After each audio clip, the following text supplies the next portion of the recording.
Hoje, vivemos uma era de gráficos estonteantes, realidades virtuais imersivas e jogabilidades que nos transportam para outros mundos. Pense nos jogos modernos. Cenas cinematográficas, efeitos visuais de cair o queixo e experiências que nos fazem esquecer a realidade. Mas imagine por um instante que isso tudo começou de forma muito mais simples do que você imagina. Antes de termos 3D, realidade virtual e tudo que temos hoje, os videogames nasceram de experimentos rudimentares e ideias ousadas.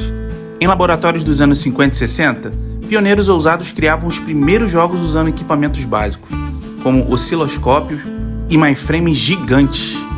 Esses precursores, apesar de suas limitações, plantaram as sementes de uma revolução que transformaria a indústria do entretenimento digital para sempre. E claro, hoje vamos embarcar nessa viagem no tempo e descobrir como esses primeiros passos deram origem a tudo que conhecemos hoje no mundo dos videogames. Vamos falar agora sobre as primeiras experiências interativas. Em 1958, em um laboratório de física, William Ringbotham criou o Tennis for Two, uma experiência interativa exibida em um osciloscópio. Apesar de simples, basicamente simular um jogo de tênis com 2 traços na tela, essa inovação foi o primeiro vislumbre do potencial dos jogos eletrônicos.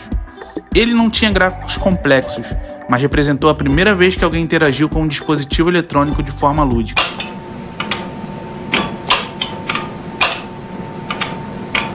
Pouco tempo depois, em 1962, no MIT, um grupo de estudantes liderado por Steve Russell desenvolveu Space War.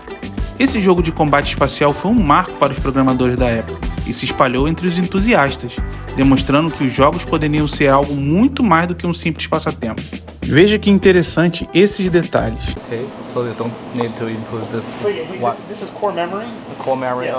Quem poderia imaginar tal avanço, não é verdade? A revolução industrial de Pong e Odyssey. Em 1972, a Atari, fundada por Nolan Bushnell, lançou Pong, um jogo de arcade que simulava uma partida de tênis virtual.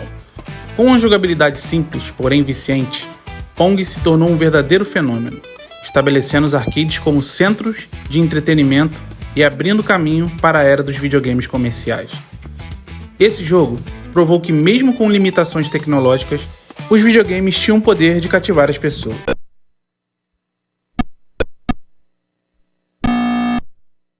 E se hoje qualquer um pode simplesmente ligar um console e jogar na TV, isso só foi possível porque também, em 1972, um aparelho revolucionário apareceu no mercado, o Magnavox Odyssey. Criado por Ralph Baer, esse foi o primeiro console caseiro da história, dando início à era dos videogames que conhecemos hoje. Mas o Odyssey era algo completamente diferente dos consoles modernos. Não havia cores vibrantes, efeitos sonoros ou sprites animados na tela. Na verdade, ele nem sequer tinha um processador. Seu funcionamento era todo baseado em circuitos analógicos. Todos não, né? Quase todos. E os jogos vinham em cartões perfurados, que lembravam muitos cartuchos que viriam a dominar o mercado anos depois. O mais curioso, rapaziada, era a forma como os jogos funcionavam.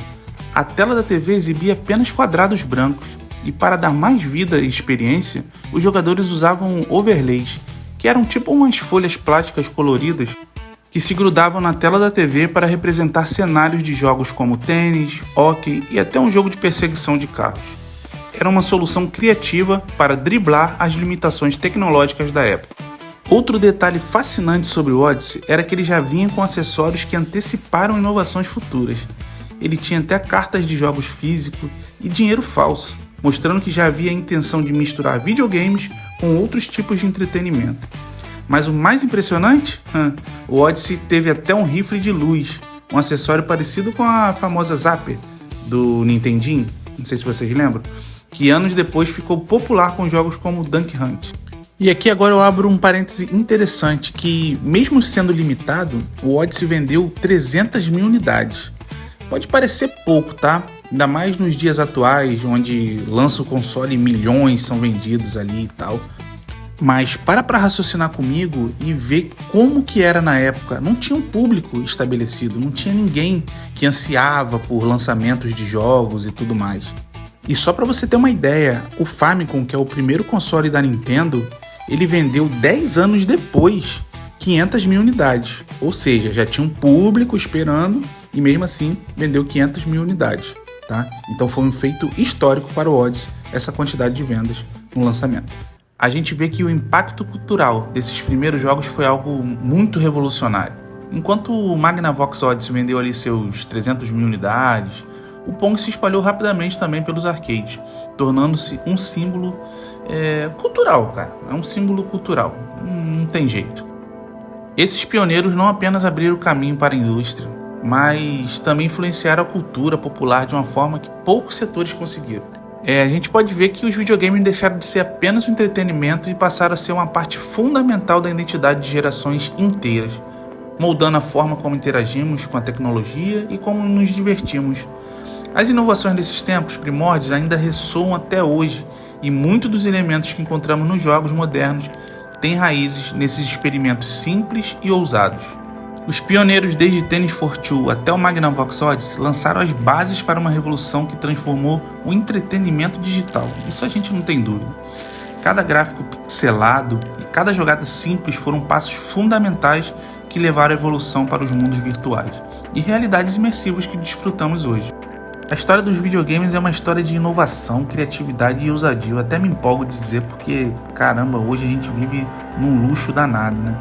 Se a gente é fã desse universo, a gente tem que lembrar que por trás de cada jogo moderno existe uma rica história de experimentação e paixão. É essa herança que continua a inspirar novas gerações de criadores e jogadores em todo o mundo.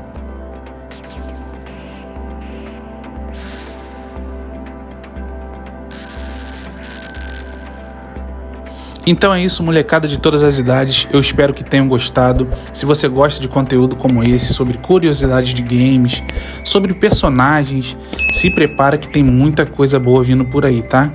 Lembrando, deixe o seu like, se inscreve no canal, ative as notificações que pelo menos uma vez por semana a gente vai estar aqui junto. Tamo junto e até a próxima.